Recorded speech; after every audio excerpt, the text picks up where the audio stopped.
Suspense.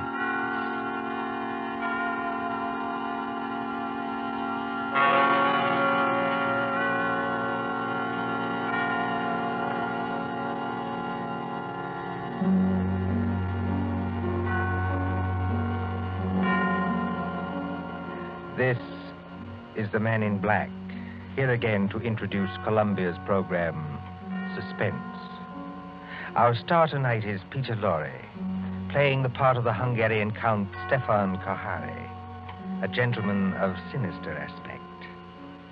The story is by John Dixon Carr, who calls it The Devil's Saint.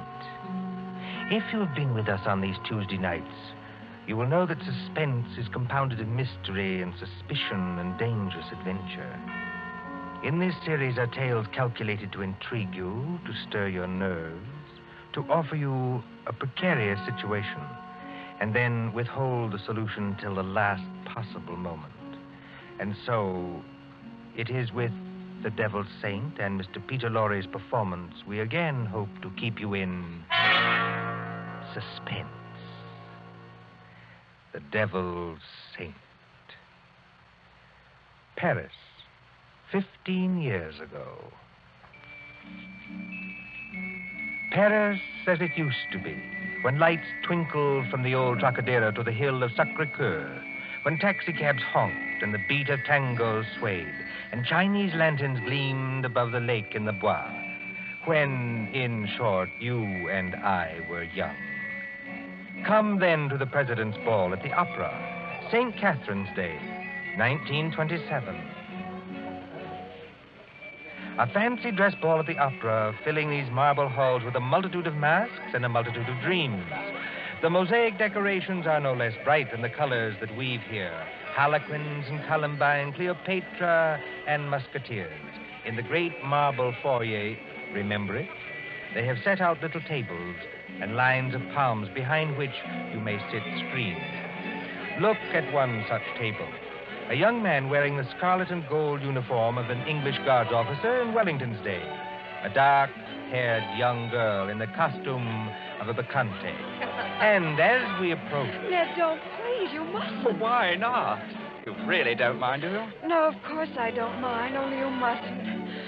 Oh, Ned. Look here, Alona. We've got to settle this thing. You have enjoyed being here tonight, haven't you? Ned, I've loved it. After being cooped up at my uncle's place in the country, it's like heaven. All right. When I take you back to the hotel, I'm going to face this uncle of yours tonight. No. No, please don't. I'm going to say that you and I intend to get married, and that's that. I can't marry you, Ned. I've told you that. But why not? Just give me one good reason. Because I can't. My uncle, he would never allow it. Never. And that seems to you a good reason enough? Yes, Ned. This uncle of yours, what's his name? Count Stefan Kahari. He's a Hungarian, I think you said. Yes, so am I. My mother was an American. What's he like, actually? Oh, he's a little eccentric. Oh, please don't misunderstand. He's a great scholar and a historian, only he's a little strange. Ned. What is it? There he is now. Your uncle? Yes, that elegant man in plain evening clothes, with the Order of the Golden Fleece across his chest. Oh, I see him. Oh, he looks as black as a thundercloud. He's throwing those two dressed as devils aside as though they didn't exist. Give me my mask quick before he sees us. No, Alona. Why not? We'd better face this out now. Sit still. Good evening, Ilona. Good evening, Uncle Stefan. Uncle, may I present Edward Whiteford? How do you do, sir? How do you do? Ilona, do you think that costume is quite the thing to wear in public? Why not? Well, an older generation might call it immodest. It looks like... Like what? Nothing. Will you go and get your cloak or your domino or whatever you wore here? Uncle, please don't make me go home so soon.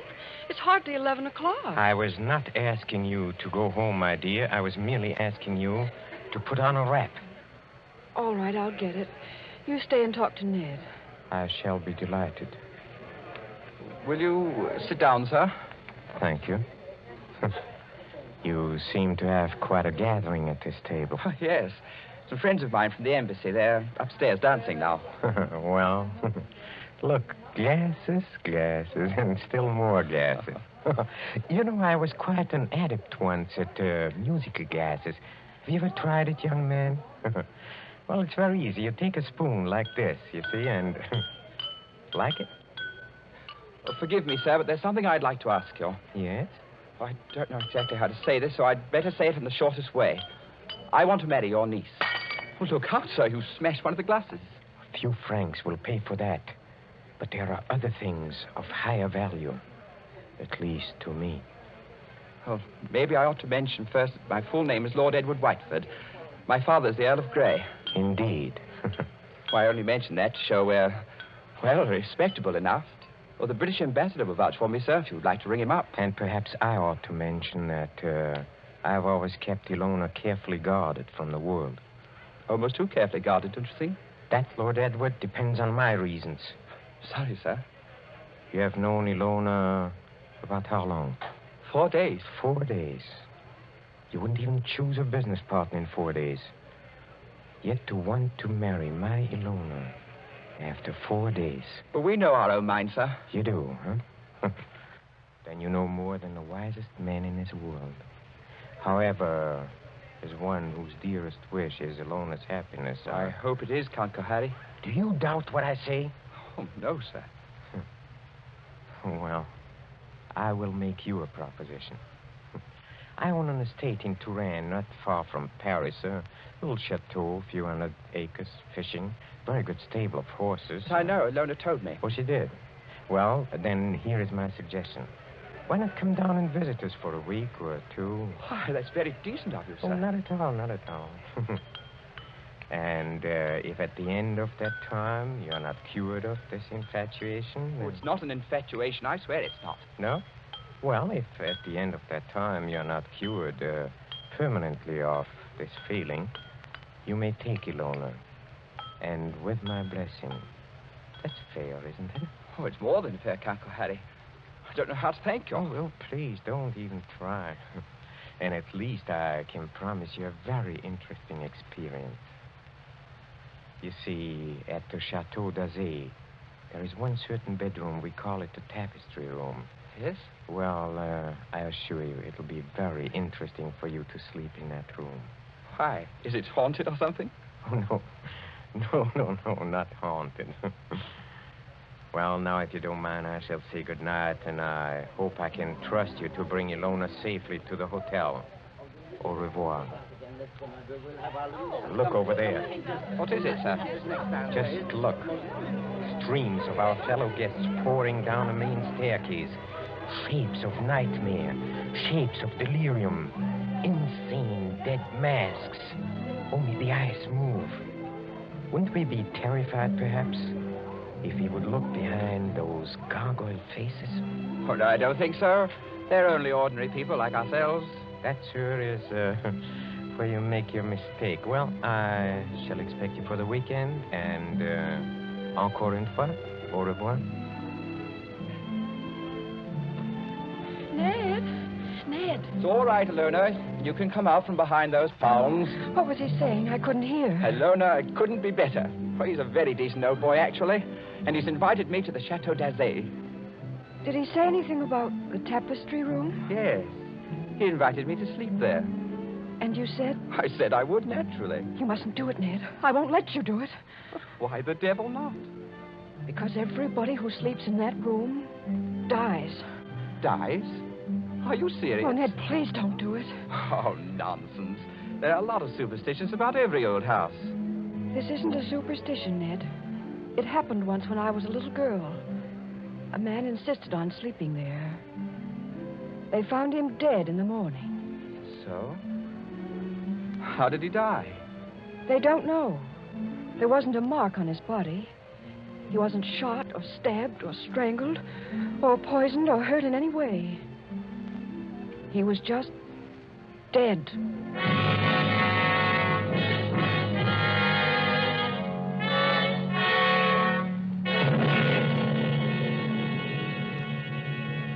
Two nights later, in the province of France now known as Indre-et-Loire, but once called Touraine, the ancient land beloved of Rabelais and Balzac. But now, as the wind moans down the valleys, and rain flickers across the apple trees and thunder stirs in those haunted hills, it can bring little comfort to a young man driven in an ancient carriage from the railway station along snake-like roads. To what destination? Ahead, a lift of lightning shows the gray walls and conical slate-roofed towers of a chateau set some distance back from the road. Lights shine from its narrow windows, dimly seen through the rain as... Driver, coachman, Oui, monsieur. is that the Chateau d'Azay up ahead? Oui, monsieur. I will take you to the very door If what? Why do you cross yourself? if I am permitted. What should stop you? Only fear, monsieur. And I am not much afraid. What was that? Only the dogs, monsieur. They keep many dogs, large dogs, at the Chateau d'Azay. Well, here we are. Bonsoir, monsieur. And if I may be permitted a word of advice, Well, beware of the tapestry room.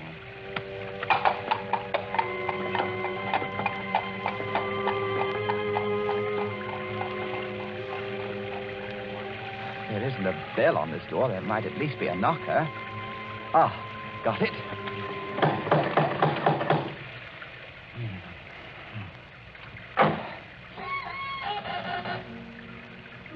Et alors, monsieur? Vous cherchez? Je cherche le Château d'Azay et Perhaps it would be better if monsieur spoke English, yes? You are Lord Edward Whiteford. Yes. Monsieur is expected. Please to enter. Monsieur's hat and coat. Thank you. Ned. Hello, Ilona. Oh, darling. Embrasse pas ma petite, votre uncle. Oh, you'd better not kiss me, Ned. Madame Flay says to look out for my uncle. Madame Flay is our housekeeper. Oh. Well, where's your uncle now? In the drawing room. He's playing the piano. Come along. Ilona, is anything wrong? Oh, everything's wrong. 2 of my dogs were in horrible pain this afternoon. Dr. Solomon had to put them out with chloroform. You don't think that... I hope nobody's practicing, that's all. Well, here we are. Oh, nice tiger skins on the floor. I say, who's the little old man with the gray beard sitting over there by the fire? That's Dr. Solomon. Oh, hasn't he funny-looking eyes? He watches and watches and watches. He's an old friend of the family. Shh, come along. Let's get this over with.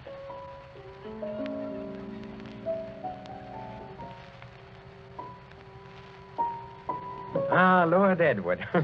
Well, I see my niece has anticipated me. Welcome to the Chateau d'Azay. Thank you, Uncle Harry. Oh, you must be very wet after your long drive. Go up to the fire and warm yourself. Madame Flay, Yes, monsieur? please tell Antoine to take our guest's luggage up to the tapestry room. The tapestry room, monsieur? That is what I said, Madame Flay. Yes, monsieur. By an odd coincidence, Lord Edward, Dr. Solomon and I were just discussing the fate of the last person who slept in a tapestry room. This is not good, my friend. This is against my advice. It's against his advice. Hear Dr. Solomon croaking. This is not good, I tell you. It is the wrong season of the moon. The wrong moon. But there is no moon tonight. It's raining cats and dogs. Don't talk about dogs. Nevertheless, it is the wrong season of the moon. I say no more. Cheerful blighter, that doctor. Don't do it, Ned. I won't be responsible if they make you do it. But look here, Uncle Harry. What did happen to the last bloke who slept in the tapestry You room? mustn't call him a bloke, sir. He was a very saintly gentleman. The Bishop of Tours. That was some time ago when Ilona was only 15 years old, but surely she must remember it. I remember it. The church, said our bishop, has no use for superstitions. Well, he insisted on sleeping there. I made it as comfortable for him as possible, but he was found dead next morning with a crucifix still in his hand. Was it poison? There was no poison, monsieur. No. Here, Dr. Solomon. It's true, Ned. Well, there were just 2 very curious things. You see, in connection with that death, On a mantelpiece, there was found burning a stick of incense. Just ordinary incense, nothing wrong with it. Yes, sir? And under the dressing table, the police found it was an empty jar of ointment. Now, use your wits. A dead man, some burning incense, and an empty jar of ointment. What do you make of that? Oh, I don't make anything of it. It's crazy. Please do not speak like that. I'm sorry. It is still the wrong season of the moon. Well, what I really meant, sir, was this. Is there any reason for this story of death? Reason? Any legend attached to the room or anything like that? Yes, there is. Well, sir? Well, we are a very old family, Lord Edward. Old and perhaps accursed. When my ancestors moved from Hungary to France in the 17th century, they brought certain beliefs with them. The old religion. The old religion? Yes, the cult of Diana, the cult of Janus, the cult of freedom and fertility. The witch cult, if you prefer. Oh, now look here, sir. Must we talk about this? Well, you smile, but when I say the word witch, you think of some humorous picture on a Halloween's card. It was very different in the Middle Ages, believe me. Then, my friend, there existed an organized religion which rivaled the church. There were many to worship unashamed at the grand Sabbath. Many to receive all favors from Saturn, their master, and to dance forever, joyously in the red, flaming quadrants of hell. Some 200 years ago, an ancestress of mine, Katerina Kohari, was tortured to death in a tapestry room for professing the old religion. Many persons have not thought it safe to sleep there since. Are you answered? Oh, come, sir. This is some kind of elaborate joke, isn't it? Joke? The Bishop of Tours did not find it a joke. Not a mark on his body. I assure you as a physician, not a mark on his body. No, not a mark on his body. Here, Dr. Solomon. Yes, I hear him. Well, understand me, Lord Edward, there's no compulsion in this. If you do wish to sleep in that room, all right. If you don't ridiculous. wish... I'm not afraid to sleep there, sir. Well, I thought perhaps you wanted to change your mind. Oh, never. Would you like me to make a wager on that? What sort of wager? Well, if I spend the night in this famous room and come out of it alive... Yes? Will you give your consent to the marriage immediately? Tomorrow morning? Tomorrow morning? Why? Because I don't think the atmosphere of this house is good for a loner. What do you say? Will you do it?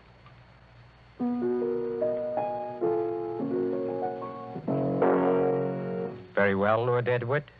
I accept the terms of your wager. Don't do it, Ned. For the love of heaven, don't do it.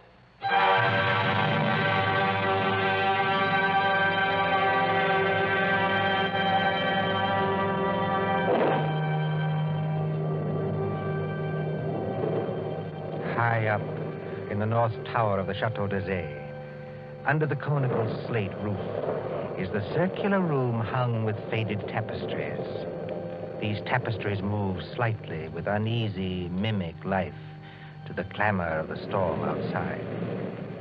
Candles burn along the mantelpiece and beside the great four-poster bed. The flames of these candles waver, too, as the door opens. This is the tapestry room, monsieur. Thank you, Madame Flay. That is the mantelpiece where the incense burned. That is the bed where Monseigneur le Bishop died. Very inviting, isn't it? Will there be anything else monsieur requires? Some sandwiches, a decanter of whiskey? Oh, no, thanks. I had a drink with the Count Kohari before I came upstairs. Bien, monsieur. Monsieur's shaving water will be brought up in the morning, if he requires it. Good night. That little hoppy. Trying to scare a fellow out of his wits just because... Oh, I hope they built a good fire anyway. Didn't realize how cold it was. Temperature must have dropped. What's that? It's me, Ilona. May I come in? No, Ilona. Get out of here. That's not very gallant of you. No, I mean, I don't want you exposed to whatever it is. Ned, listen. Are you going to bed, or are you going to sit up all night? I'm going to sit up all night, naturally. Then let me sit up with you? No. Why not? Well, it may be dangerous. Besides, I promised your uncle I'd go through with this alone. I wish you hadn't had that drink with him. Why? He couldn't have done anything to it. It was you who poured it. Yes, that's true, only... Listen. What is that? It sounds like footsteps. Yes, but where's it coming from? Seems to be right here in the room. It seems to come from all directions. Doesn't it sound like somebody walking between the walls? By George, it is someone walking inside the wall. Get behind that tapestry, Lona. Quick. Hide there.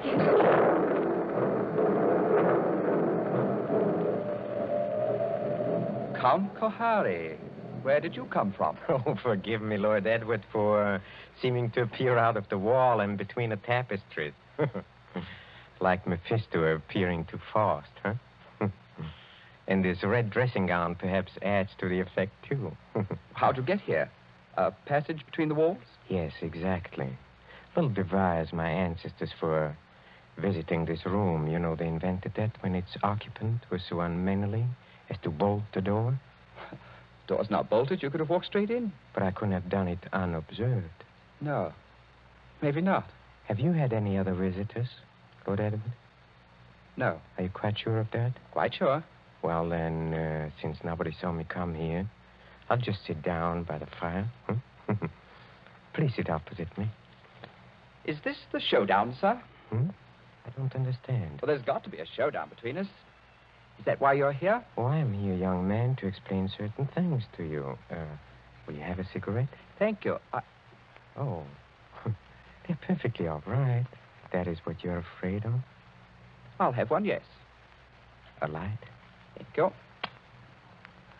Well, when I was discussing the witch cult a while ago, you didn't appear to think I meant what I said. Do you want a perfectly frank answer to that? Yes? I think you're mad enough to mean anything. What you say, in a sense, is quite true. See, in an old and inbred family like ours, the mind can crack and the fantasies of witchcraft become as real, well, more real than the living world. Let me give you an example. Go on. The saucer on a table beside you is Ming porcelain. It was once owned by Katerina Kohari, a martyr of the old religion. Yet you are using it as an ashtray. Oh, I beg the witch lady's pardon. I'll blow off the ash. Well, that's a very dangerous remark, sir. Don't you understand that the worship of evil can be strong and compelling as the worship of good? That the devil can have his saints, too? That to a sick brain which knows but can't help itself, you have profaned this room merely by entering it. And therefore, you deserve to die. Like the Bishop of Tours? Exactly. You're not going to tell me the devil killed him. The devil's agent may be flesh and blood. Then it was murder. Oh, of course it was murder. Murder so cunningly contrived that no one ever saw through it. Go on. I asked you before to use your wits on this problem. Well, look, incense was burned in this room. You know why? Suppose you tell me. Well, obviously, I think to conceal something else, which would be too easily noticed. To conceal what? For instance, the smell of chloroform. Chloroform? Yes. A drug not very well understood by laymen. Dr. Solomon, by the way, was using chloroform this afternoon to dispose of some dogs. So I've heard. Well, Dr. Solomon is old and very forgetful. You mean chloroform could be stolen? Oh, yes, it could be easily. Now, just suppose I take a pad saturated with chloroform. I place it over the mouth and nostrils of a man already sleeping or drugged so that he gets no air. Wait a minute. That won't do. Why not? Chloroform burns and blisters when it touches the skin. You'd leave marks. Oh, not at all, my friend. Not at all. If I first covered the mouth and nostrils with some substance like... Ointment. Yes. Now you're waking up. Hi. Now observe what follows. In a few seconds, unconsciousness. In 2 minutes or 3 minutes, death. Certain death, yes. Oh, but chloroform, you see. It evaporates very quickly. There is no trace in the stomach since nothing has been swallowed. Well, delay your post-mortem for 24 hours. Very easy matter in these country districts, and no trace remains in the blood. Murder without a mark, Lord Edward. Murder without a mark. You can't do it, Count Kohani. There's one thing you're forgetting. What is that? I'm not sleeping and I'm not drugged. Oh, yes, you are. How? When? In the cigarette? No. In a drink you had with me. What was it? Morphine. And you've had enough to put 3 men to sleep. See, that's it. Well, try to get up. I'll do it. I'll do it. You see? You've knocked over the fire irons. You'd have been in a fire yourself if I hadn't caught you. Take your hands off me. Just as you please. If I could reach that bell pull. Well, but you can't. Well, better sit down again. You murdering lunatic. So that's how you killed the Bishop of Tours. And that's how you're going to kill me. Who, I? Well, you don't think I killed the Bishop of Tours? Didn't you? You fool. I'm not trying to kill you. I'm trying to save you. Dr. Solomon. Yes, monsieur. Well, come out. Come in the room. Come out and be my witness. Yes, monsieur. I shall always guard the family honor, even when I guess how men die. This young man evidently thinks I've been talking about myself. Am I, in a popular parlance, insane? Oh, monsieur. Heaven forbid. I have never known a saner man. Have you any notion, Lord Edward, why I brought you to this house? You would never have believed me if I had merely told you. So I had to bring you here to show you. Show me what? What? Look at the tapestries. Come out of there! Behind them. Come out of there! Hey, come out! Ilona! Yes, Ilona. Why do you think I've kept Ilona so well guarded from the world? Why, at a fancy dress ball, for instance, did I object to the costume of a medieval witch whose dogs were poisoned so that chloroform should be brought? Who poured the drink drugged with morphine? In the devil's name, what are you trying to tell me? It was Ilona. She's been helplessly, hopelessly insane for more than 10 years.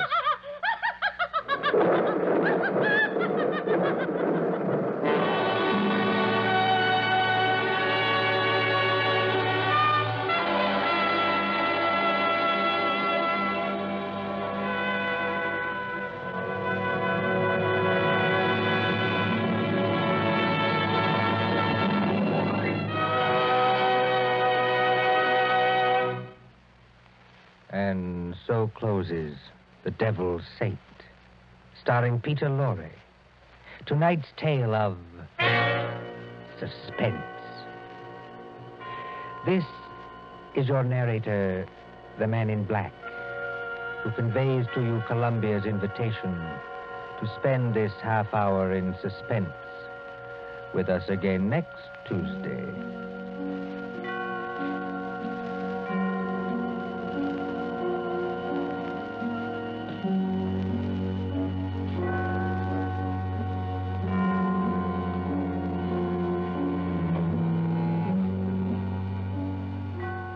William Spear, the producer, John Dietz, the director, Bernard Herrmann, the composer-conductor, and John Dixon Carr, the author, are collaborators on Suspense.